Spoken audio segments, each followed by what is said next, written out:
موقف اہل سنہ ہے، یعنی اہل سنہ کی جو موقف ہے اس کے زیادہ قریب تر ہے۔ تو جوینی جو ہے وہ وہاں پر نیشا پور میں پڑھا رہے تھے اس وقت، جو شافعی تھے فقہی اعتبار سے اور اشعری تھے کلامی اعتبار سے۔ ان کے شاگرد بنے امام غزالی۔ تو جب ایک بڑا استاد ہوگا اور آپ ایک اتنا ٹیلنٹڈ شخص جب ان سے ظاہر ہے کہ ذہن و تلمس طے کرے گا، تو پھر آپ دیکھ سکتے ہیں کہ کون پیدا ہوگا، ظاہر ہے کہ غزالی جیسے ہی لوگ وجود میں آئیں گے۔ تو اللہ سبحانہ و تعالیٰ that's how he makes things ready for you, اور وہ آپ کو چن کر لاتا ہے اور آپ کو پلیس کر دیتا ہے ایسی جگہ پر جہاں سے کام لیا جا سکے آپ سے۔ تو بہرحال جوینی کے پاس تشریف لائے امام غزالی 473 میں، مدرسہ نظامیہ میں ان سے پڑھتے رہے، ان سے لا یعنی فقہ بھی پڑھی اور کلام بھی پڑھا۔ 478 میں جوینی کی وفات ہو گئی، اور اس کے بعد امام غزالی جو ہیں وہ دربار میں چلے گئے نظام الملک کے پاس۔ امام غزالی اس وقت تک بہترین قسم کے اسپیکر بن چکے تھے، یعنی ان کی گفتگو، ان کا علم، ان کی بلاغت، فصاحت، لاجیکل انفرنس کی صلاحیت، استنباط کی، تو آپ دیکھیے کہ آپ ایک شخص فقہ میں بھی کمال ہے اور کلام میں بھی کمال ہے، تو آپ اس کے علم کا اندازہ لگا سکتے ہیں۔ اس کے ساتھ ساتھ پھر خدا نے اس کو یہ ملکہ بھی عطا کیا ہے کہ اس کی خطابت اور جو لسان کا جوہر ہے وہ بھی بہت زیادہ ہے۔ تو ہی واز کوائٹ ایلوکوینٹ، اور وہ بہت شاندار آدمی تھے۔ جب نظام الملک کے پاس پہنچے تو ہی واز، اچھا اب آپ دیکھیے کہ خود وہ کتنے بڑے کیلیبر کا آدمی ہے، وزیر بھی ہے، پاورفل بھی ہے، مدرسہ نظامیہ اس نے بنایا ہے، وہ اپنے وقت کے فتنوں سے لڑنے کے لیے تیار ہے، وہاں پہ بہترین اسکالرس کو انگیج کر کے بیٹھا ہوا ہے۔ اس کے باوجود وہ امام غزالی سے بہت زیادہ متاثر ہوا۔ تو وہ امام غزالی اس کے پاس کچھ عرصہ رہے، اور 6 سال اس کے پاس رہنے کے بعد 484 میں جو امام غزالی واز اونلی 33 ایئرس اولڈ، تو وہ ہیڈ پروفیسر یعنی the senior professor of jurisprudence and theology ان کو لگا دیا اس نے وہاں پر۔ اب اسی طرح ہے جیسے ہارورڈ میں کوئی بندہ جائے اور ہارورڈ میں جا کے آپ اس کو جو ہے وہ کہ آپ وہ ہیڈ ہو جائے اپنے ڈپارٹمنٹ کا، صرف 33 سال کی عمر میں۔ اس وقت امام غزالی جب وہاں مدرسہ نظامیہ میں بولا کرتے تھے تو کسی شخص کی یہ مجال نہیں ہوتی تھی کہ ان کی گفتگو کا، ان کی بات کا رد کر سکے یا ان سے کسی مباحثے میں جیت سکے۔ میموری، انٹلیکٹ، کمپٹنس اینڈ اس کے ساتھ ساتھ ایکسپریشن کی بہترین صلاحیت، تعبیر کی جو یعنی آپ گفتگو کی، تو بہرحال انتہائی، یعنی اس وقت آپ سمجھ سکتے ہیں کہ ان کا طوطی بول رہا تھا، بہت شاندار۔ تو 4 سال آپ نے وہاں پڑھایا، اور اس وقت آپ نے اس عرصے میں آپ نے بہت ساری کتابیں بھی لکھی، اور اسی عرصے میں آپ نے جو کتاب لکھی، یہ جو اقتصاد فی الاعتقاد، 10 کتابیں تقریباً جو ہیں وہ ہمارے پاس لسٹڈ ہیں، اور اس کے علاوہ بھی اور یعنی جو 10 میجر کتابیں ہیں جن کے بارے میں کہا جاتا ہے کہ اس وقت آپ نے لکھی ہیں۔ پہلی ان میں سے کتاب جو ہے غاث الغوث فی مسائل الدور، جو ہے وہ فقہ کی کتاب ہے۔ اس کے علاوہ آپ نے پھر مقاصد الفلاسفہ لکھی، آپ نے تحافظ الفلاسفہ لکھی، آپ نے معیار العلم لکھی، محک النظر لکھی، میزان العمل لکھی، اور کتاب المستصفر فی الرد علی الباطنیہ لکھی، کتاب حجت الحق لکھی، قواسم الباطنیہ لکھی، اور اسی طرح الاقتصاد فی الاعتقاد جو کہ ہم پڑھ رہے ہیں یہ کتاب لکھی۔ تو اس بیسیکلی آپ دیکھ سکتے ہیں کہ جو کہ اس مدرسے کا مقصد تھا، جس میں باطنیین پر رد اور غلط جو ٹرینڈز اسلام میں پیدا ہو گئے تھے ان پر رد تھا، تو یہ امام غزالی نے ان کتابوں میں لکھ کر پورا کیا۔ لیکن آپ دیکھیں کہ کیا خدا کی قدرت، آپ دیکھیے کہ اسی دوران جب وہ وہاں پر اتنی پیک پر تھے اپنے کریئر کی، نالج کی، ڈلیوری کی، انگیجمنٹ ود دا اسکالرس کی، تو کیا ہوا کہ 488 میں اچانک he had a spiritual crisis. He lost ability to talk. وہ بول نہیں پاتے تھے، مزید بات نہیں کر سکتے تھے، ان کو میلنکولس ہو گئی، یعنی ان کو ایک سائیکولوجیکل پرابلم ہو گیا کہ وہ بالکل پیسمسٹک ہو گئے، ان کو سمجھ نہیں آتا تھا کہ وہ کیا کہیں، وہ تھاٹ پروسیس نہیں کر پاتے تھے، وہ اظہار نہیں کر پاتے تھے۔ he suffered from a severe spiritual crisis. ان کو نہیں سمجھ آیا کہ وہ کیا کریں۔ 6 مہینے ان کی یہ صورتحال رہی۔ تو 6 مہینے کے بعد وہ کہتے ہیں، آپ نے المنقذ من الضلال اگر پڑھی ہو تو 6 مہینے کے بعد وہ یہ کہتے ہیں کہ اس کے بعد اللہ تعالیٰ نے میرے دل کو ایک ایسے نور سے منور فرمایا جو کہ میرا یہ جو امام غزالی کا یہ جو سفر تھا، یہ شک کا سفر تھا، یعنی he lost ability to deliver, he lost ability to think over، اور یہ ٹرانسفارمیٹیو ایکسپیرینس ہے جس نے امام غزالی کی پوری زندگی کو، پوری سوچ کو، پورے انداز کو، ہر چیز کو بدل کر رکھ دی۔ تو یہ اسی سفر میں سے ہم نے سیکھنا ہے بہت ساری چیزیں کہ امام غزالی اس میں سے کیسے گزرے اور کیا کہ یہ ایک میتھڈولوجیکل اسکیپٹسزم تھا. اگر آپ دنیا کے بڑے جتنے بھی لوگ ہیں ان کو آپ دیکھیں نا، یعنی جنہوں نے کنٹریبیوٹ کیا ہے، تو ان میں سے اکثر مطلب میں نے یہ دیکھا ہے کہ وہ اس شک کی کیفیت سے گزرے ہیں. شک کا کیا مطلب ہے؟ شک کا مطلب یہ نہیں کہ یہ شک کے پتہ نہیں میرے پاس پیسہ ہے یا نہیں ہے، یہ شک کہ میں میری اولاد میرا ساتھ دے گی نہیں، یہ شک کہ میرا رزق میرے لیے کافی ہوگا نہیں. This is not that kind of doubt, this is not that kind of skepticism. This is methodological skepticism. شک، منہجی شک. منہجی شک کا مطلب یہ ہوتا ہے کہ آپ اپنے سورسز آف نالج کو کوشچن کرنا شروع کر دیتے ہیں کہ جو بھی میں کیا جانتا ہوں کیا وہ مضبوط بنیادوں پر کھڑا ہوا علم ہے. You question your epistemological questions, the questions which are related to the sources of your knowledge, the knowledge which you have gathered till now, the thing جس پر آپ کی پورا ورلڈ ویو عبارت ہے، جس کے اوپر آپ کی پوری زندگی کی عمارت کھڑی ہے، جس کے اوپر آپ کی پوری فکری جو آپ کی کنٹریبیوشن ہے وہ استوار ہے. وہ بنیادیں کیا اس قابل ہیں کہ اس پر چیزیں استوار کی جائیں؟ یہ جو پورا شک ہے، اسے میتھڈولوجیکل اسکیپٹسزم آپ کہتے ہیں. اس سے امام غزالی گزرے. اور اس سے گزرنے کے یہ کیا پروسیس تھا؟ انہوں نے پھر ظاہر ہے کہ پھر آپ کیا کرتے ہیں؟ پھر آپ ایک ایک کر کے اپنے سورسز آف نالج کو دیکھتے ہیں اور ایویلویٹ کرتے ہیں، اور آپ یہ دیکھتے ہیں کہ کیا یہ اس قابل ہے کہ ان کے اوپر ریلائی کیا جائے یا نہیں.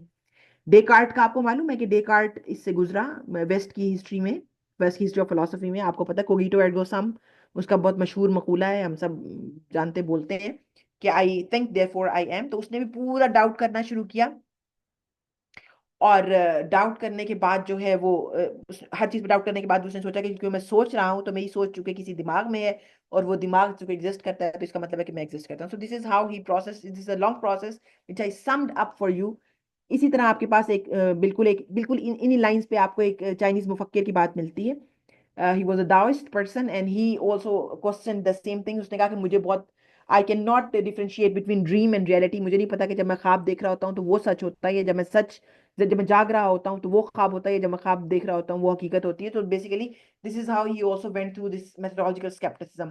اس کے علاوہ ہم مسلم ہسٹری میں آپ کو مثال، اگر امام غزالی کی مثال آپ کے سامنے ہے، اسی طرح عبد الماجد دریابادی کی مثال ہے. پورا شک اور الحاد کی پوری اس سے گزرنے کے بعد، فلسفی اور سوشیولوجی کو پڑھنے کے بعد، رد سلیمان ندوی کے اوپر، شیلی نعمانی کے اوپر اتنے رد لکھنے کے بعد، پھر اس کے بعد انہوں نے تفسیر ماجدی کنٹریبیوٹ کی.